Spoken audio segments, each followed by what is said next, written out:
नमस्कार दोस्तों। आज के इस वीडियो में हम भारत के प्राचीन इतिहास से संबंधित 25 ऐसे महत्वपूर्ण प्रश्नों को हल करेंगे जो कि कॉम्पिटिटिव एग्जाम्स में लगातार रिपीट होते हैं। सो फ्रेंड्स, शुरू करते हैं वीडियो को। और फ्रेंड्स, यदि आप मेरे यूट्यूब चैनल पर नए हैं तो इसको लाइक, शेयर और सब्सक्राइब करना ना भूलें। आज के वीडियो का पहला प्रश्न है, मौर्य वंश की स्थापना किसने किया था? दोस्तों, मौर्य वंश की स्थापना 321 ईस्वी पूर्व में चंद्रगुप्त मौर्य ने किया था। चंद्रगुप्त मौर्य ने नंद वंश के अंतिम शासक धनानंद का वध करके मगध के क्षेत्र में मौर्य वंश की स्थापना किया था। मगध का जो क्षेत्र था, मौर्य काल में वह एक विशाल भारतवर्ष का निर्माण किया था।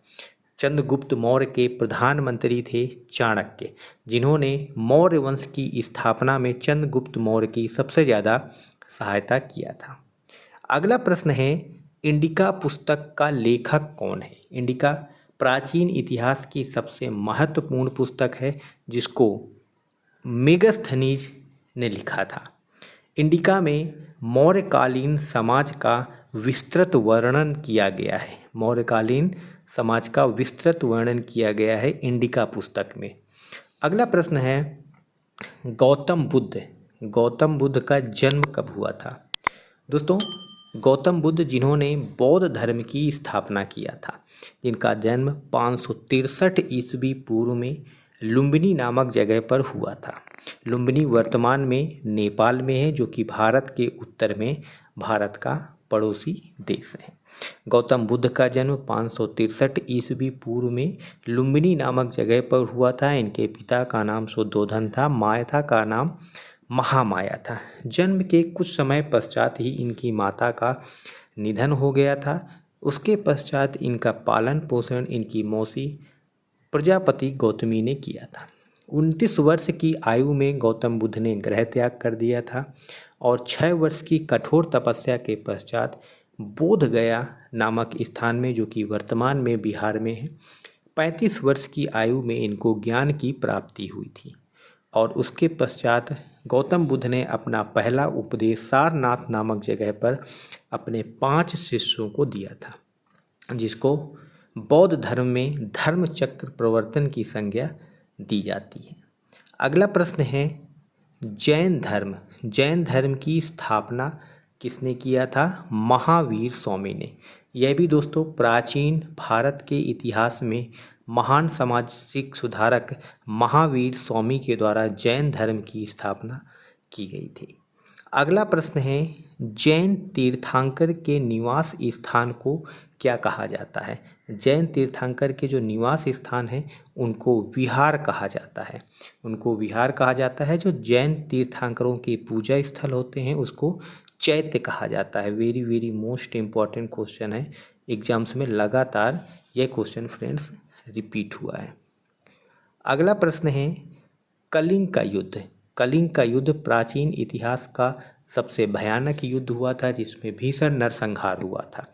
कलिंग युद्ध का संबंध सम्राट अशोक से है। सम्राट अशोक ने इस युद्ध के पश्चात ही बौद्ध धर्म को अपना लिया था और जीवन में शांति की तरफ अग्रसर हो गए थे। कलिंग युद्ध में भीषण नरसंहार को देखते हुए सम्राट अशोक ने बौद्ध धर्म को अपनाया था। अगला प्रश्न है, सिंधु घाटी सभ्यता में बंदरगाह के अवशेष कहाँ मिले हुए हैं? यह भी दोस्तों बहुत ही महत्वपूर्ण प्रश्न है। ये भी बहुत एग्जाम्स में लगातार पूछा जाता है। सिंधु घाटी सभ्यता में बंदरगाह के जो अवशेष हैं वह लोथल, जो कि वर्तमान में गुजरात में है, लोथल नामक जगह से बंदरगाह के अवशेष प्राप्त हुए हैं। अगला प्रश्न है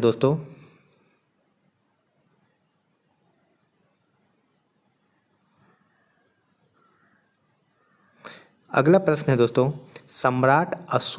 सम्राट अशोक ने कलिंग युद्ध के पश्चात कौन सा धर्म अपनाया था? सम्राट अशोक मौर्य वंश के सबसे महान शासक थे, जिन्होंने कलिंग युद्ध के नरसंहार से क्षुब्ध होकर के बौद्ध धर्म को अपना लिया था और इन्होंने बौद्ध धर्म के प्रचार प्रसार के लिए अपने शासन में महामात्यों की नियुक्ति किया था। अगला प्रश्न है, सिंधु घाटी सभ्यता के लोगों का मुख्य व्यवसाय क्या था?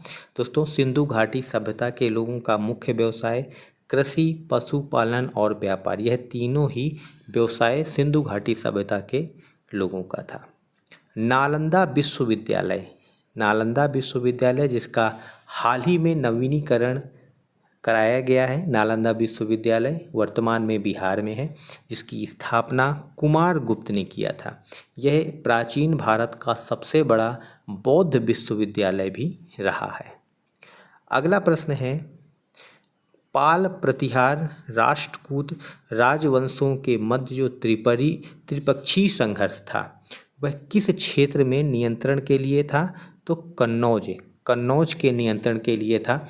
यह तीनों ही जो राजवंश थे वह आपस में कन्नौज क्षेत्र के नियंत्रण के लिए युद्ध करते थे।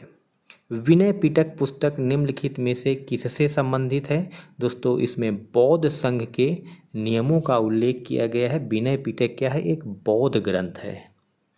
भारत में नव बौद्ध न्यू बुद्धिज्म धर्म की स्थापना किसने किया था? डॉक्टर भीमराव अंबेडकर ने, जिनको भारत के संविधान का जनक भी कहा जाता है। भारत के संविधान सभा की सबसे महत्वपूर्ण समिति प्रारूप समिति के अध्यक्ष थे, जिस प्रारूप समिति का मुख्य कार्य था भारत के लिए संविधान का निर्माण करना, और इस प्रारूप समिति के अध्यक्ष थे डॉक्टर भीमराव अंबेडकर। बौद्ध धर्म में त्रिरत्न किसको कहा जाता है? बुद्ध, धम्म और संघ। बौद्ध धर्म के यह त्रिरत्न है, बुद्ध, संघ और धम्म। बुद्ध धर्म में त्रिरत्न है। अगला प्रश्न है, गौतम बुद्ध के नगर दर्शन में कौन से दृश्य देखे जिसके बाद वह सन्यासी बनने के लिए प्रेरित हुए थे? तो दोस्तों, गौतम बुद्ध का जन्म एक राजशाही परिवार में हुआ था। इनके पिता शाक्य गणराज्य के प्रधान थे। इनके पिता का नाम शुद्धोधन था। दोस्तों, गौतम बुद्ध जब एक बार नगर दर्शन के लिए निकले तो उन्होंने 4 दृश्य देखे थे। पहला दृश्य था बूढ़ा व्यक्ति, जिससे उनको मनुष्य के शरीर की दुर्बलता का एहसास हुआ। बीमार व्यक्ति, जिससे उनको मानव जीवन में पीड़ा का एहसास हुआ।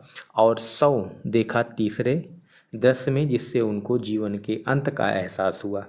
चौथा दृश्य था एक प्रसन्नचित्त तपस्वी। इसी दृश्य को देख करके गौतम बुद्ध ने संन्यास धारण करने के लिए प्रेरित हुए थे।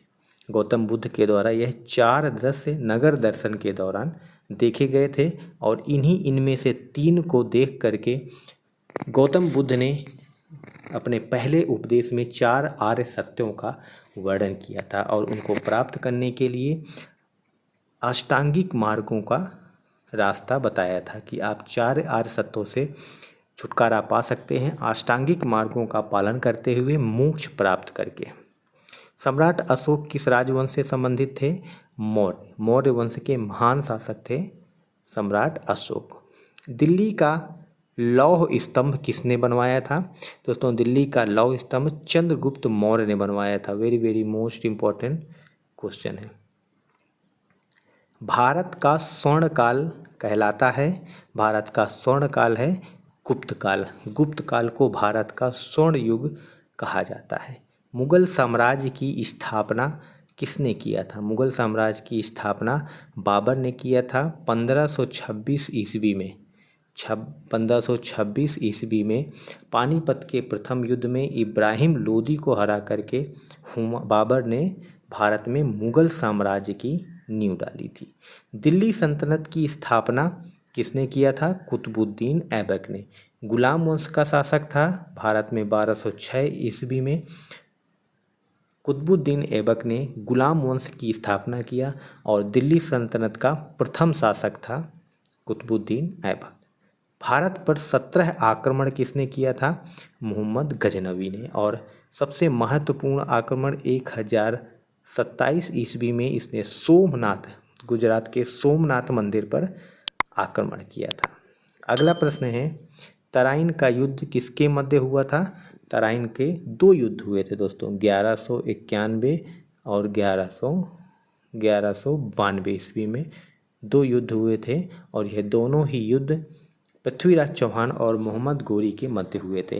पहले युद्ध में पृथ्वीराज चौहान मोहम्मद गोरी को हराया था और दूसरे युद्ध में मोहम्मद गोरी ने पृथ्वीराज चौहान को पराजित किया था। उसके पश्चात ही भारत में दिल्ली में गुलाम वंश की स्थापना हुई थी। अगला प्रश्न है जलियांवाला बाग। जलियांवाला बाग अमृतसर में है। जलियांवाला बाग हत्याकांड की घटना कब हुई थी? 1919 ईस्वी में हुई थी। 1919 ईस्वी में ब्रिटिश सरकार के एक जनरल डायर ने निहत्थे नागरिकों पर इसी बाग में गोलियां चलवाई थी, जिससे एक नरसंहार का रूप लिया था और इसे जलियांवाला बाग हत्याकांड की संज्ञा दी जाती है। बौद्ध धर्म किन 2 शाखाओं में विभाजित हुआ था? हीनयान और महायान। बौद्ध धर्म गौतम बुद्ध के मृत्यु के पश्चात चौथी जो संगीति आयोजित की गई थी उसमें हीनयान और महायान 2 शाखाओं में बौद्ध धर्म विभाजित हो गया था। आगरा का ताजमहल किसने बनवाया? आगरा का ताजमहल दोस्तों शाहजहां ने